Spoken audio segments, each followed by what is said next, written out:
Welcome to the Philippines, the only country where a politician can get arrested and still win the election by a landslide. It's a magical place, really. Somewhere else in the world, a politician might resign for plagiarizing a speech.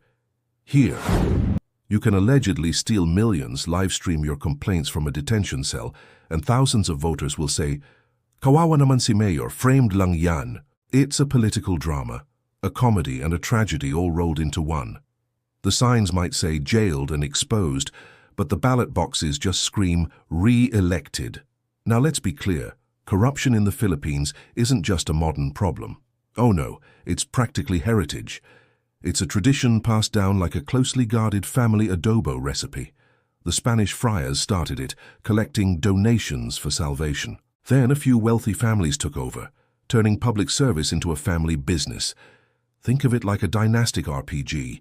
Your great-grandfather was mayor, your lolo was governor, your dad became a senator, and now it's your turn. Congratulations, you're the new Sangguniang Kabataan chairman. Level 1 politician unlocked. It's a system where power isn't earned, it's inherited. And with every generation, the playbook gets refined, but the goal remains the same. Then came the 1970s and the Marcos era, often dubbed the Golden Age. Golden for whom, you ask? Well, it was certainly a golden age of corruption.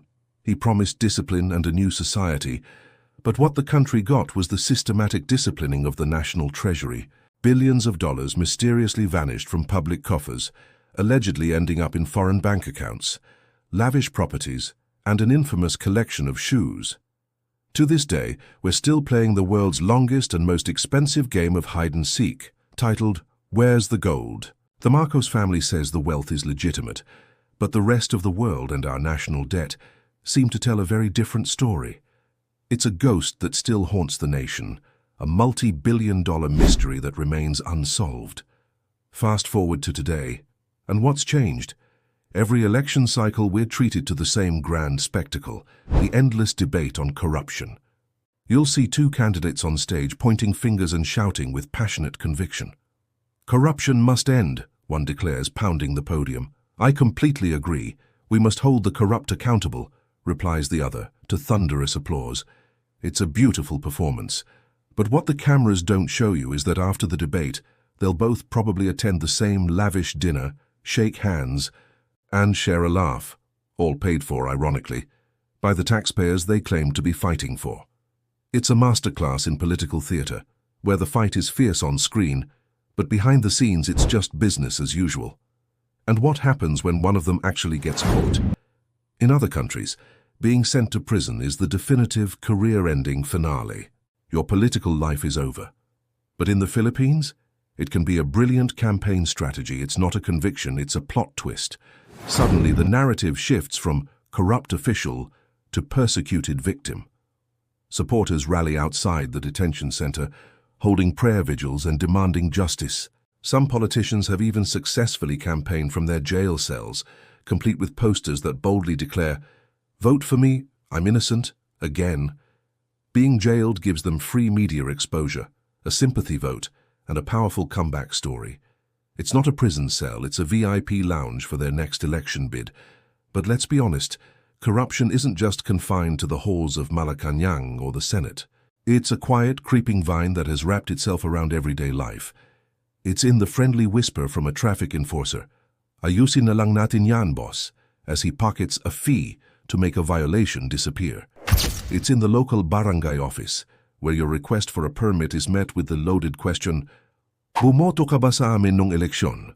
We get angry watching news reports about multi-million peso scams, rightfully pointing our fingers at the thieves in high office. But when we get the chance to skip a long line, get a document processed faster, or secure a job through a connection, suddenly that discarte system doesn't seem so bad. It's convenient. We are not just victims in this story. Sometimes we are unwilling or even willing co-stars. But hold on, don't lose hope just yet. The new generation, they're built different. They grew up with Wi-Fi, sarcasm, and a highly tuned detector for nonsense. They fight back not with rallies on the streets, but with memes, threads, and TikTok videos that go viral in minutes. Every politician's empty promise gets roasted online. Every questionable expense gets screenshotted and fact-checked by an army of digital natives. You can't fool Gen Z with grand speeches and dramatic flair. They've seen too many Part 2 coming soon scandals that never deliver. They've learned that transparency reports can disappear faster than a Snapchat story. For them, a politician's word is only as good as the verifiable data that backs it up. So where do we go from here? It's easy to get cynical and say corruption is just part of our culture, but it isn't. It's an infection, a sickness that has been allowed to fester for far too long.